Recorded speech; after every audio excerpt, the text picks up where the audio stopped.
जनता जनार्दन है, जनता भगवान है और हम भक्त हैं। भक्त और भगवान के बीच में कोई आएगा तो भक्ति का आनंद नहीं आएगा। इस मेरा 20 वर्षों का राजनीतिक जीवन सच्चाई है।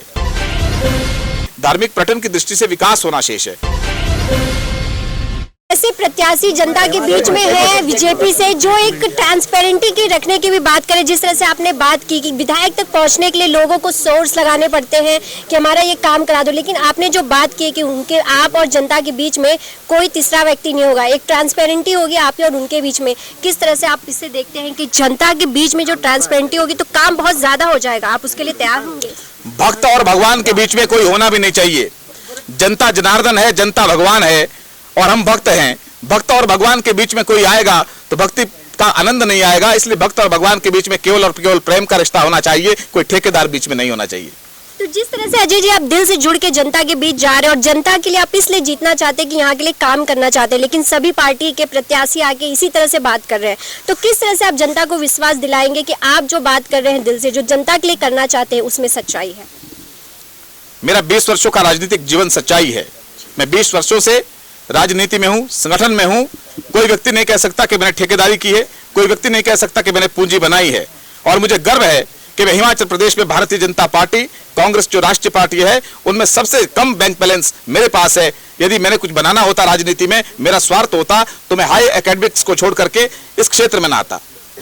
इसलिए मेरा पास्ट करेक्टर ही मेरी गारंटी है भविष्य की।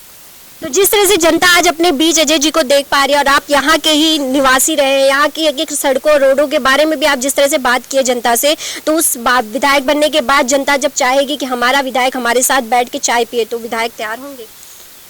इसमें क्या दो राय है? मैंने कहा है मैं कार्य करता हूँ। तो जनता को विश्वास दिला रहे हैं आप, इस बात की गारंटी? बिल्कुल, इस बात की बिल्कुल गारंटी है, 100% गारंटी है।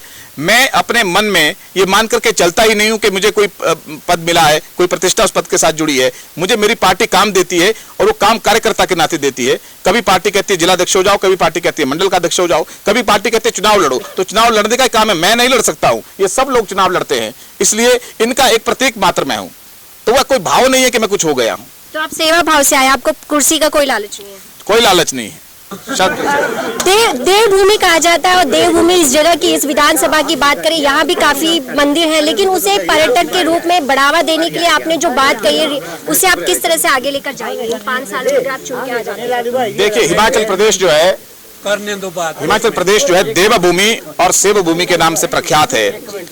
और हिमाचल प्रदेश में कोई ऐसा गांव नहीं होगा जहां हमारे देव आस्था के मंदिर नहीं है। ऊपरी जो हमारा पहाड़ी क्षेत्र है, उसमें जो है हमारा देवताओं की अनेक मंदिर जिसको देवठी कहते हैं, उनके कारण जो है धार्मिक पर्यटन को बढ़ावा मिल सकता है। और निचले जो हमारे मैदानी क्षेत्र है, वहां पर तो हमारे शक्तिपीठ स्थापित है, ज्वाला मैया है, चामुंडा देवी है, नैना देवी है, चिंतपूर्णी है, मां कांगड़ा ब्रजेश्वरी है। उसी तरह से हमारे पहाड़ों के क्षेत्र में निचली तरफ तो धार्मिक पर्यटन बहुत है। हजारों लाखों लोग प्रतिदिन जो है वो जिला हमीरपुर में, जिला कांगड़ा में, जिला उन्ना में अपने शक्तिपीठों के दर्शन करने के लिए आते हैं। लेकिन जो हमारा ऊपरला हिमाचल है, जिसमें जिला शिमला है, सिरमौर है, सोलन का कुछ क्षेत्र है, किन्नौर है, कुल्लू है, मंडी है, इसमें अनेक ऐसे क्षेत्र हैं जिसमें हजारों देवी देवता विराजमान है, उनके मंदिर है, लेकिन उनका धार्मिक दृष्टि से, धार्मिक पर्यटन की दृष्टि से विकास होना शेष है। यदि उसके लिए एक नीति बनाई जाए, एक मसौदा तैयार किया जाए, मैंने जैसा कहा कि उन गांवों को आप हाई मास्ट लाइट्स के जरिए उनको सुरक्षित कर सकते हैं, वहाँ बड़ी आप टाइल्स ले डाउन कर सकते हैं, स्वच्छता का विशेष ध्यान रखते हैं, वहाँ आप धार्मिक लाइब्रेरीज खोल सकते हैं, वहाँ वेद पढ़ा सकते हैं, वहाँ गीता पढ़ा सकते हैं, वहाँ अनेकों जो हमारा हिंदू दर्शन है उसको लेकर के साहित्य रख सकते हैं, ताकि बाहर से आने वाले लोग हमारे देवी देवताओं का दर्शन भी करें और वहाँ पर अध्ययन भी करें और हिमाचल प्रदेश की संस्कृति को भी जाने, यहाँ की आध्यात्मिक चेतना को भी जाने। तो इसलिए इस दृष्टि में काम करना, और मुझे लगता है कि मैं विशेष प्राथमिकता के ये मेरी विशेष प्राथमिकता रहेगी। मैं यदि सदन में पहुंचा तो जरूर सरकार का ध्यान इस संदर्भ में आकृष्ट करने का प्रयास करूंगा। आप देख रहे हैं सक्षम न्यूज इंडिया, सबसे पहले सबसे तेज।